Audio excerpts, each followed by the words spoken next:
Hello, everyone. We're going to wait until everyone is in the meeting. Happy New Year to those we didn't say Happy New Year yet. It's not the end of the month, so it's still the time to say it. Today's episode is going to be about the mobile management and the mistakes, to avoid in 2026.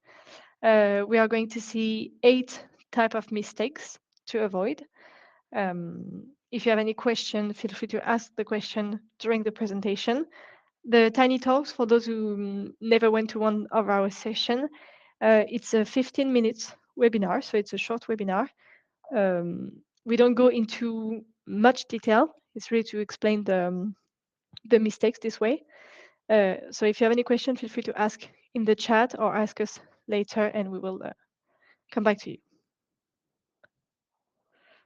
So I'm going to start a quick presentation. Roman and I are both from the marketing department, and every time we do the Tiny Talks, it's the two of us since the beginning of the season.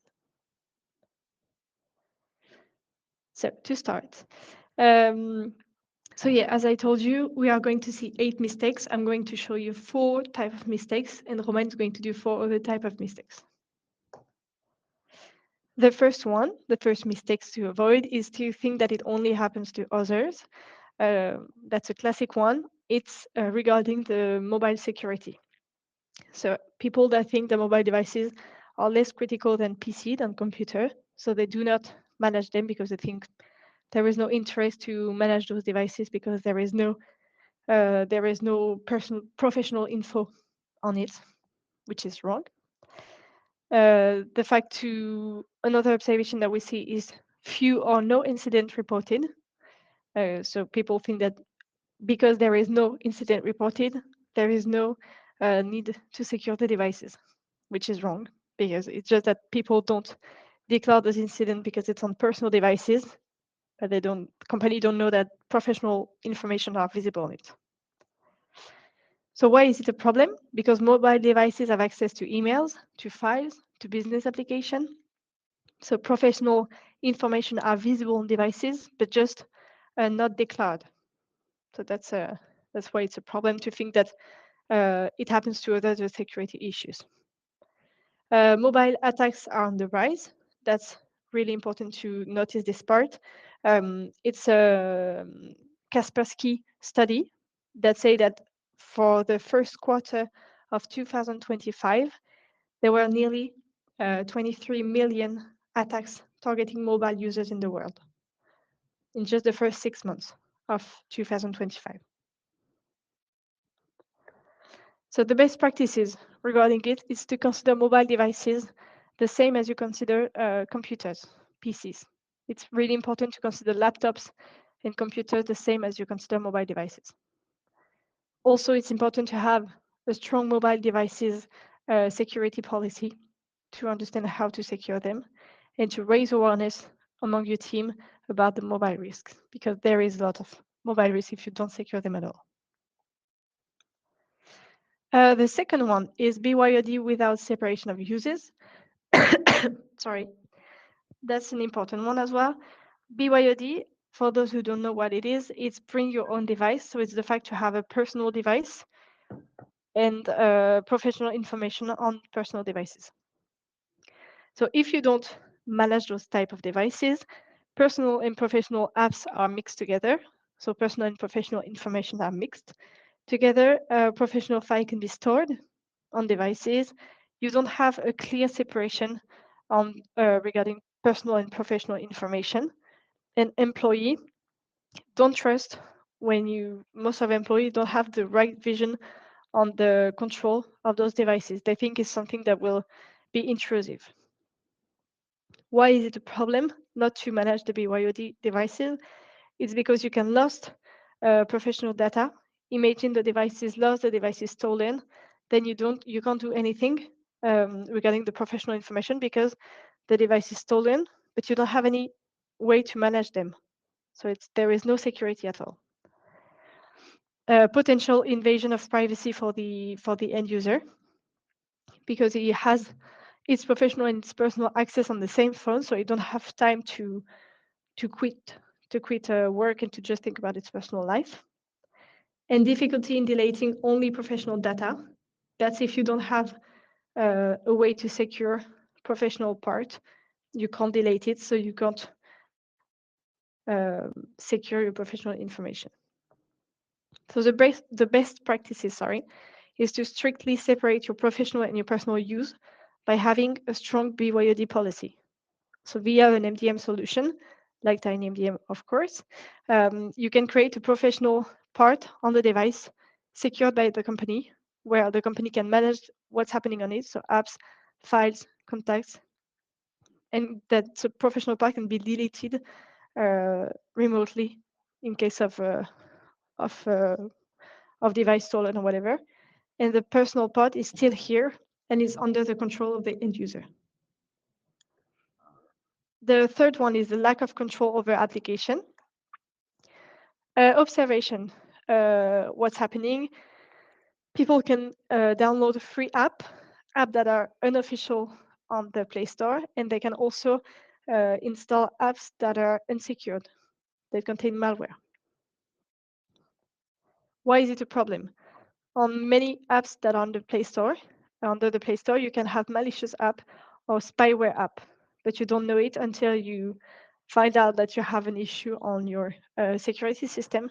But before that, you can't see it. For example, it's in 2025, there were approximately 300 malicious applications that were available on the Play Store, and that people don't know. You can have a risk of information leaks or theft, and difficulty responding to incidents. Yes, if there is any issue on the application, if you don't have a way to manage those apps, you can't do anything. If one of your end user can't manage the professional app, you are unable to update it, to install it, to remotely reload it. Best practices is to restrict the apps that are authorized on the devices, is to create a catalog of approved apps, public, private, web app, and is to manage the application permissions. Because if you don't manage the application permissions, you can't restrict what will be seen on the apps. And if you manage those app permission, you can block some apps to take video, take photo, register the sound, etc. Fourth one, we or reuse password. Observation, a lot of people have a really poor password strategy. They use simple password or they use the same password across multiple platforms, and that makes it easier for attackers to attack the security system.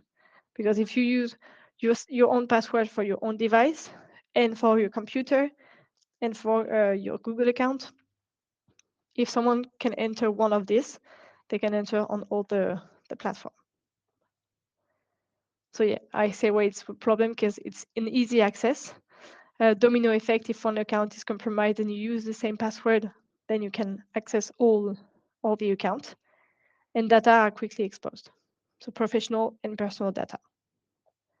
So the best practice is to require strong password to your end user on the mobile devices, to tell them to have strong password, to change the password every 6 months, and to block access after failed attempt.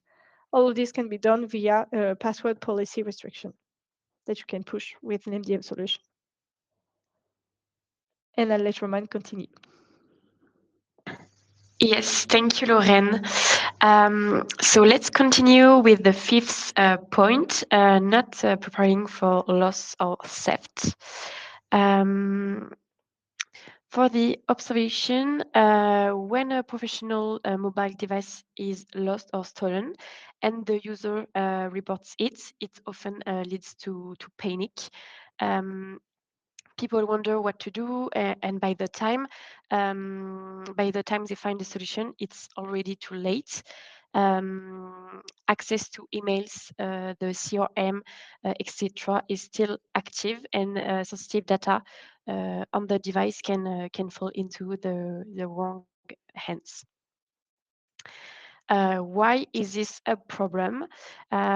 This slow reaction time and the active access to several resources can cause serious confidential data leaks, including information about the company and personal data related to clients. As a result, the company exposed itself to legal penalties and reputational damage. Clients, suppliers may lose trust in the organization. So the best practices is to have a clear procedure with uh, just a procedure for when this situation happens. And in this situation, does happens, you must at least remotely lock the device and ideally remotely wipe the device to protect sensitive data using a suitable software. So unsecure networks access. For the observation, mobile workers often needs an internet connection, so they connect to networks, even public ones, without without saying the danger. They can do this because they have no restrictions on their professional smartphones or tablets. And why is this a problem? Connecting to such an unre- unreliable network can interrupt important phone calls with the clients or colleagues, for example. And we also know that public Wi-Fi networks are often targets for attacks, which again lead to data leaks.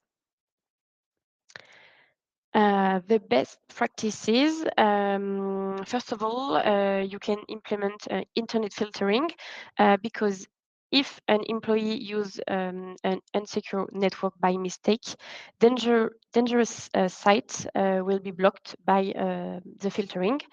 And the best practice is to completely block access to unknown networks and create a list of trusted Wi-Fi networks like applications, but for the Wi-Fi networks. Ignore updates. Observation in many companies, teams use older devices that don't support the last OS updates. There is often no policy in place regarding updates, so employees simply don't do them, believing it's not mandatory or dangerous. And the same applies to patches. People can focus on major updates and forget how important small patches are. The problem here, we always come back to the data security problem. Various attack targets older device because they are much easier to reach, and also not keeping devices or applications up to date affects the daily works for the employees. So the best practice is to automate both the manufacturer's device updates and the updates for business applications that are used. And the last one is risk associated with USB ports. For the observations, sometimes using a USB drive or directly connecting a device to a computer can seem like a convenient way to transfer documents, and many employees do this. And also when a device runs out of battery, The easy solution is to plug it directly into a PC. So the problem, connecting your device to a PC, which may not even be yours, can seem harmless, but can cause serious damage. Data can be exposed, and it can be the subject of a malicious attack. Also, connecting your device via a USB port to another device can also give unauthorized access to the system. So, best practice. The only solution here, in addition to, of course, training teams about this risk, is to disable USB ports using software that allows it. Um, so what best practices should be implemented? To quickly summarize the different practices to implement, the first and perhaps the most important is to treat the device as a real workstation. Without that, nothing will be possible. And next is managing different accesses, such as not allowing access to all apps or Wi-Fi networks, and adopting security protection like passwords and remote wiping if needed. But none of this will be possible without an MDM solution. TinyMDM, in this case, allows you to implement all these best practices in just a few clicks. So if you are not a client of TinyMDM, you should start your free trial period and try it. And that's it for today. So thank you very much for your attention. And if you have any questions, feel free to ask them.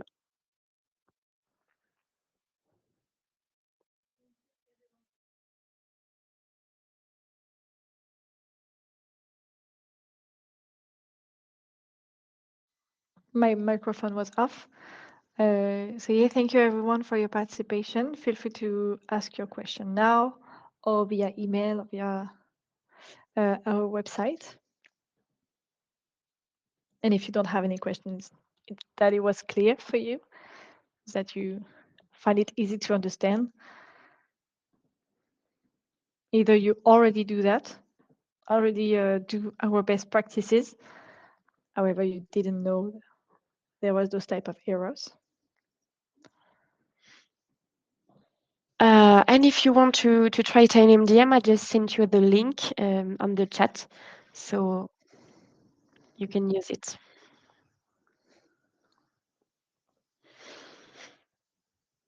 So if you don't have any question, we can then close the session right now. Feel free to come back in our next Tiny Talk is going to be in March, because in February we're going to have a technical webinar for our customer. But if you are not familiar with MDM, we recommend you to follow more this new Tiny Talk on March. 2 hours, as always, 5 p.m. or 11 p.m., depending on the time zone, regarding the apps management. So feel free to come to this Tiny Talks if you want to learn more about apps management and how a MDM solution can help this management mode.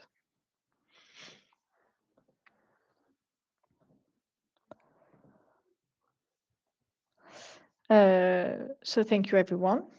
And we're going to close this session, I think. Yes. Thank you so much for your Thank you. attention. Have a nice day. Have a nice day. Goodbye.